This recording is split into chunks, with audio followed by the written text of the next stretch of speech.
Boruto 2 Blue Vortex Chapter 24 shows Kawaki telling Jura that he's going to kill him. No matter what, anybody else that gets in his way, he's going to kill Jura for trying to go after Naruto, for trying to devour everybody, for trying to take somebody he cares about away from him.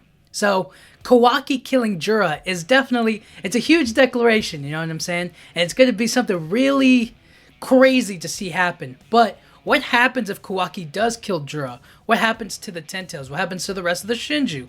If they defeat Jura, it's kind of implied that everything else will everything else will be easy.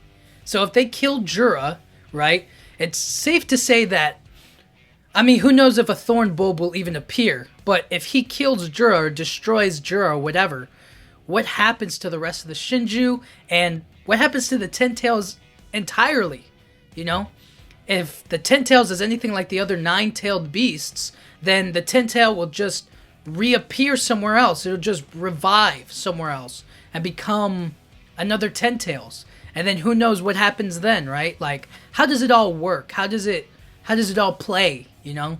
Maybe Kawaki eventually finds out that even if he kills Jura, the Ten Tails will just come back, and then he'll find out, like, his job is never done, so he has to stop this, like, I don't know, it's weird to say. It's kind of tough to exactly pinpoint what exactly could or might happen. Now, simply it's just Kawaki kills Jura, and then it's all over. The Ten Tails is done, you know, there's nothing to worry about anymore. The other Shinju are, like, defeated or turned into thorn bulbs because their main host or whatever dies. But I don't know, it's really difficult to exactly, like, pinpoint, but because they all have a piece of the Shinju a part of them, because they're all Ten Tails itself, they have to all be defeated and then Jura.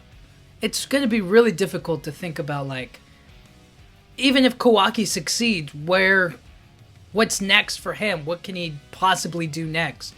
It's going to be interesting. And it's also going to put Boruto and Kawaki at odds, because if Kawaki defeats Jura, then Boruto's the last, like, Otsutsuki threat, I guess.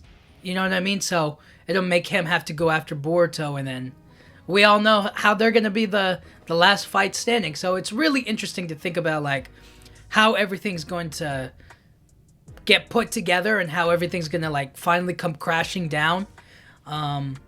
So I don't know. It's something that we have to look out for, and it's something that is still a mystery to the whole story, but I think that Kawaki kills Jura, it doesn't mean that the Ten Tails is forever done. There always going to be a Ten Tails that exists somewhere. But I don't know. I guess somebody would have to be a Jinchuriki and die with it.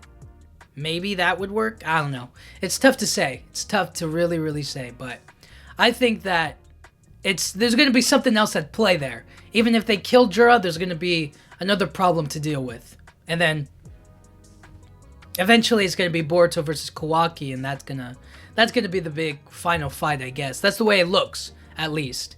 It might be something else. It might be something more. You know, you never know. But we'll have to wait and see.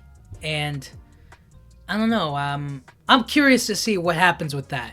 After declaring that he's going to kill Jura, there's probably a whole lot more that goes into it than just having to fight and kill him, I guess. Or they still have to prepare to fight him again. You know what I mean? So who knows? But let me know what you guys think. What do you think happens after Kawaki kills Jura? Do you think it's, like, simple? Like, he does it, he kills it, it's over?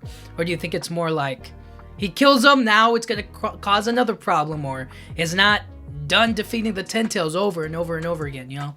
Let me know what you guys think. But anyways, thank you guys so much for watching. Yeah,